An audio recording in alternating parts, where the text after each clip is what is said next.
Hi, good evening, everybody. Welcome to Community Focus here on Channel 6 TV. I'm Kenny Fogle, your host, and it's countdown to election time here in Kentucky and here in Nelson County as well. As we're going to be talking a little bit about the 50th District State Representative seat. We've got the candidate in here, the Republican candidate for this office, Mr. Chad McCoy. Chad, first of all, welcome to the show. Thank you. I appreciate it. I know you're busy out knocking on doors and all that kind of good stuff. Absolutely. Got the whole family out with me. I think my children are ready for this to be over. Every day they come home from school. We knocking today? Like, yep, guys, we're hitting it. So they were excited about the rain we're getting tonight. Well, I bet they are. They're the only ones. That's right. That's right. Well, Chad, before we get started and get into some of the issues and things going on, tell us, who is Chad McCoy? Tell us a little bit about yourself. Okay.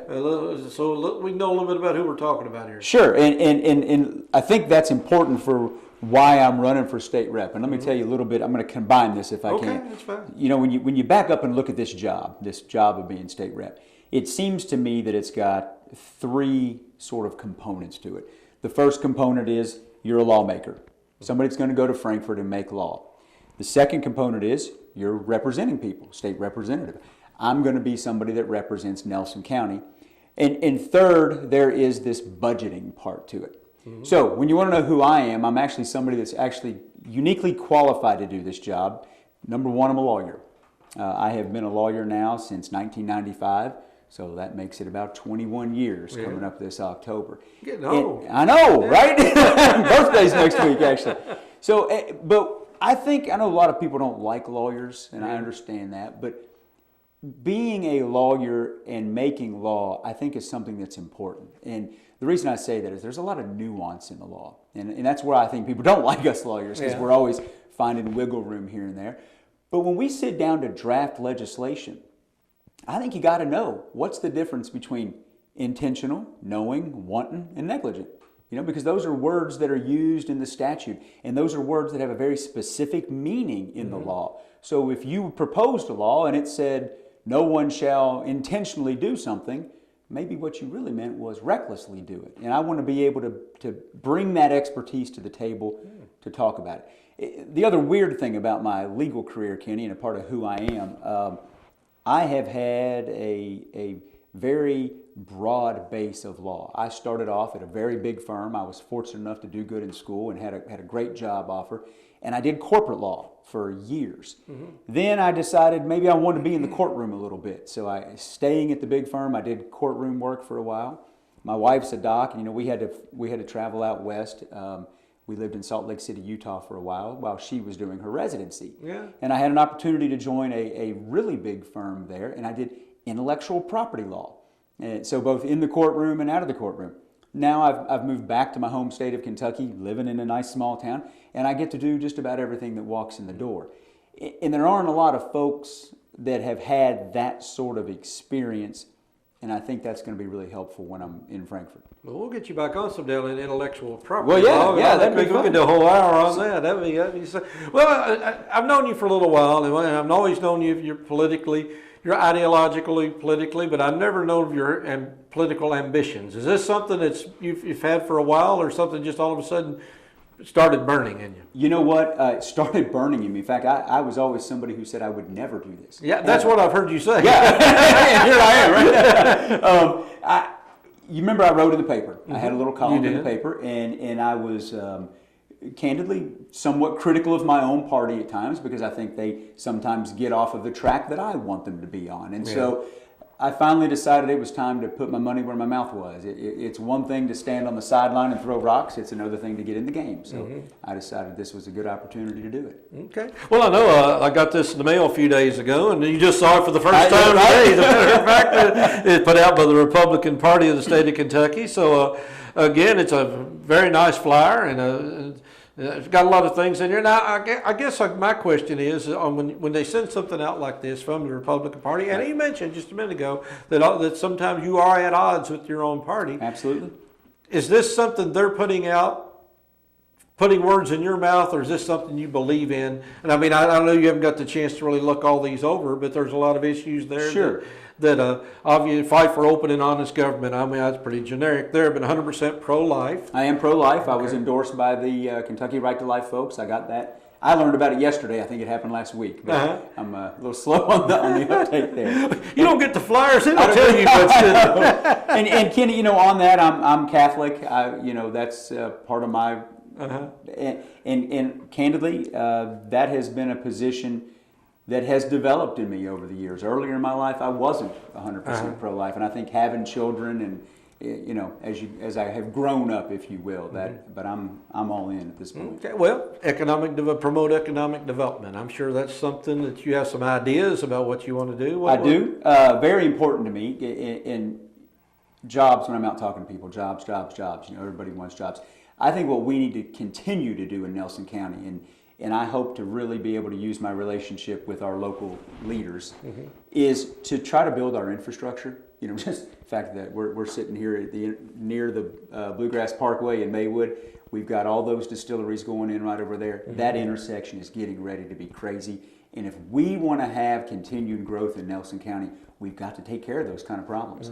So I'm hopeful that I can get in there, and actually one that I'd really like to be on is the Transportation Board, or committee, I don't know what they call it. I haven't been in there yet, but to me, promoting that is going to help a lot with economic development here in Nelson County. When you looked at economic development, I'm going to give you an example because I live fairly close to the new industrial park. Okay. I sat on my porch this morning and I could hear the noise from it, which I couldn't hear a couple of years ago. I don't necessarily know that I like that. What are you looking for in economic development? When you're looking for a partner, are you looking for somebody to come in and, is it environmental? Is it, what is it, what kind of economic development are you looking for? For me, I would like to see jobs that are going to be good jobs with the opportunity for growth within the industry. I don't want people to have a job where they stagnate at a certain wage. I'd like to see those jobs be there where they can continue to march along their path. I would like to see us move a little more into the high-tech area. Nelson County has an opportunity, I think, to think back to Silicon Valley. Why is it there? Yeah. Unlike in the old days where you had to be at the crossroads of a river and an interstate or something, we could be anywhere we want in Silicon Valley, physically. And if we can get Google Fiber brought in or the equivalent of that, something that's super high speed, I think we've got the opportunity to have a lot of that sort of innovation and development happen right here. Okay, well, then we'll go right down the list. All right. The pension crises. Now, I know the pension crises, I follow it closely as a former state employee. I know teachers have gotten a lot more press than the average state employee has. Right. And so they go hand in hand, the teacher's pension and the state employee's pension. I don't know if that's something you've gotten a chance to really delve into, but that's going to be an issue that's going to be faced for the next 10, 15, 20 years. If not longer. And it's an important issue, and I want to make sure people that aren't teachers or aren't state employees understand this. We have a $32 billion debt. That's billion with a B. And I don't care how we got there. We got there, okay? We're there. The problem is, and I want you to think back to maybe your house for a second. You've got certain things you've got to spend your money on. You've got to pay bills. You've got to have some food on the table. And then you've got other things you want to spend your money on, things that are good things for you and your family. With a $32 billion debt hanging over us, one that we have to pay, we owe those people that money. That is going to start to impact all of us, because as the state looks around and says, okay, how can we pay for that great project? That's Kenny Fogel's project. It's a great project. We all want it to happen. Sorry, we don't have the money anymore. Yeah. And unfortunately, what I think we're getting ready to see is a long period of cuts at the state level, cuts that maybe not everybody likes, and I think it may not be a good time to be getting into the government, because I think we're going to take some flack for it. But I hope folks will understand it's that whole, I can't buy my kid Air Jordans, we're going to have to just buy regular shoes this time, because there's not enough money to do what we want to do. So is the pension crisis, you think, one of the biggest? Obviously it's a drag on the economy, no question about it. How do you solve it? People say increase revenue, invest in the stock market more. I've heard a dozen different things, but I've never really heard a good solution of how we solve the pension problem. Yeah, I haven't either. Let me tell you what I'm hopeful about. Governor Bevin, again, whether you like him or don't like him, he's at least bringing in some folks from around the country that are looking at this. And as I understand it, towards the end of this year, we're going to get some proposals from some unbiased folks that don't have a dog in the fight about here are different ways to start climbing out of the hole.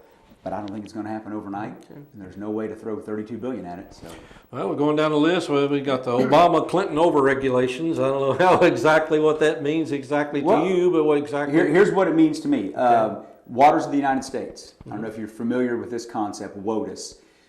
The Constitution has given the federal government the right to regulate, quote unquote, navigable waterways. Okay? And what we have found during the last 8 years is the federal government has decided what is a navigable waterway, and they're bringing federal regulation down to people like me. I own a farm. I've got a little vineyard. We've got some horses and some cattle. Well, they're calling the ditches on my farm navigable waterways. Really? And they're starting to impose a lot of regulation in the environmental area. Now, I'm not, obviously I want a clean environment just as much as the next guy. Yeah. But at some point, that's not a navigable waterway. We're really overstepping the bounds here between state and federal, and it's truly impacting our local farmers. These guys and gals are having trouble now with what product they can put on their crop, what they can feed their animals. And so it has an honest to goodness day-to-day impact. Oh, we're mostly looking at environmental type regulation. I know we get down we're not really coal country here, but coal affects Kentucky. Coal affects Kentucky. Coal affects especially our ability to have cheap electricity for all of our manufacturing. So coal is absolutely one of them. The one that I know impacts us locally, though, is the Waters of the United States one. I've not studied much on that. You probably know more about that. I don't even have a ditch, so I'm okay.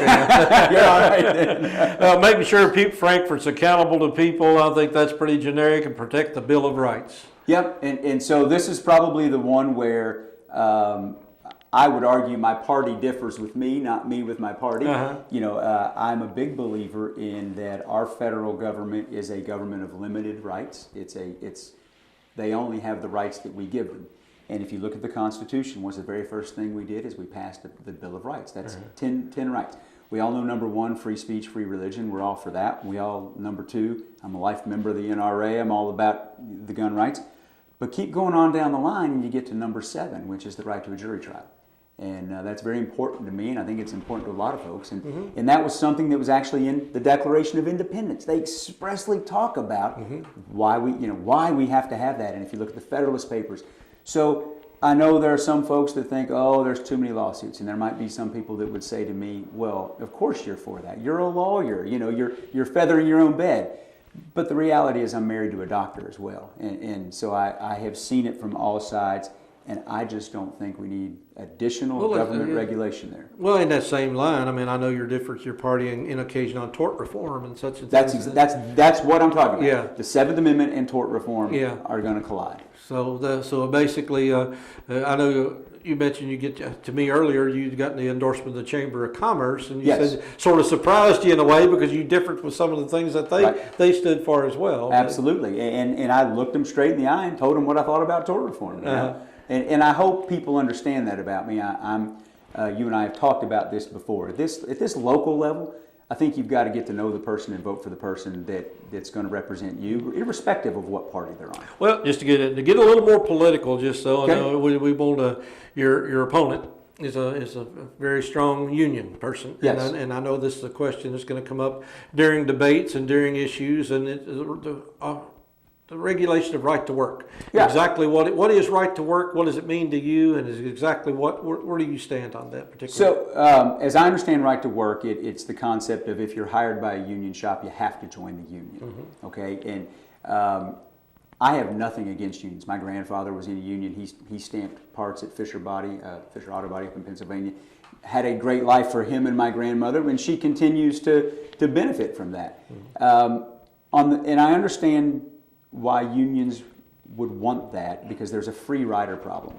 If we say you can come work at a union shop, but you don't have to pay union dues, well, you're getting the benefit of the bargain without having to pay. And that's not fair. But I think there's a way to do it where we should make the union be a good union, and you should want to join the union. And if you want to join the union, join it. Have at it. That's great. That is a wonderful right that you have to do. But I don't know that they should force you into it. So on the flip side then, what I'd be in favor of saying is, if you don't join the union, you're not getting their benefits. You're on your own. You better go negotiate yourself a good deal. And that way, you've got the option. I struggle when we have laws, Kenny, that only apply to special interest groups. Yeah. Period. Is charter schools even an issue we need to even concern ourselves with around here in Nelson County? I know that's an issue that Frankfurt talks about, and they say, you know, if the House goes Republican, that's going to be on the table. But is that an issue that I haven't heard anybody talk to me about it yet, and I've been knocking on doors since mid-June. Not even once. Okay. Well, I'm just trying to think, you know, a little bit ahead of time. Well, what's coming down the road if there's a change? Because, you know, Frankfurt is a very political place, obviously. I mean, it's they divide up in teams up there, and I want to make sure we know where we're all coming from. Yeah, absolutely. Okay. Well, you know, I think we've covered just about everything. I know you're into farming. I know you got a nice little winery starting up. Well, we're just in the grape growing at this part, but my hope is in a few years we've got a nice little winery up there. Okay. So, well, is there anything else you'd like to add? Like I said, before you get out of here, what do we need to let the people of Nelson County know that they don't already know about you, or something? So, just real quick, let me. You know, I said at the beginning of this thing that I consider the job to have those three components: the lawmaking component, the representing people component, and the budgeting component. I have a finance degree, economic minor.